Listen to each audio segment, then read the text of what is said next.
দক্ষিণ আফ্রিকার বিপক্ষে সিরিজ নির্ধারণী ম্যাচে টাইগারদের ব্যাটিং ধসের মাঝে ব্যাট হাতে প্রতিরোধ গড়ে তোলেন মাহফুজুর রাব্বি ও রাকিবুল হাসান। বল হাতেও তারা কাবু করেন প্রোটিয়া ব্যাটারদের। রাব্বির জোড়া উইকেট আর রাকিবুলের এক হালি উইকেট শিকারে দক্ষিণ আফ্রিকা সুবিধা করতে পারেনি। 34 রানের দুর্দান্ত জয়ে ঘরের মাঠে সিরিজ নিজেদের করে নেয় আকবর বাহিনী। শুক্রবার সিরিজ জেতার লক্ষ্য নিয়ে দক্ষিণ আফ্রিকা ইমার্জিং দলের মুখোমুখি হয় বাংলাদেশ ইমার্জিং দল। রাজশাহীর বিভাগীয় স্টেডিয়ামে টস জিতে টাইগারদের আগে ব্যাটিংয়ে পাঠায় প্রোটিয়ারা। আগে ব্যাট করতে নেমে ৪৫ ওভার ৫ বলে অল আউট হওয়ার আগে ২২৫ রান করে বাংলাদেশ।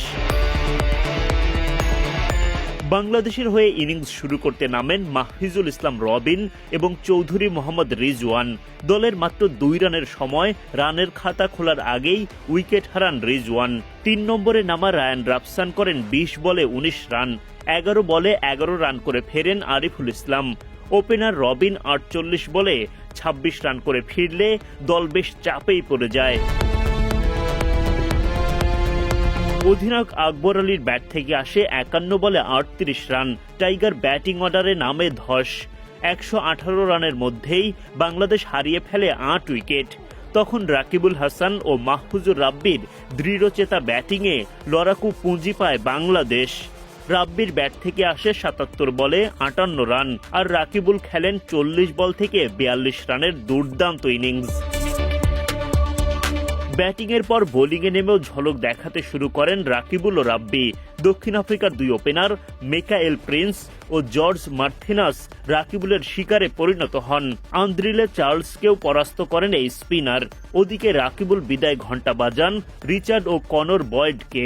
রাব্বি রাকিবুলের সাথে ওয়াসি সিদ্দিকি তোলেন আরও ২টি উইকেট। ফলে মাত্র ৯৪ রানের মধ্যে ৭ উইকেট হারায় দক্ষিণ আফ্রিকা।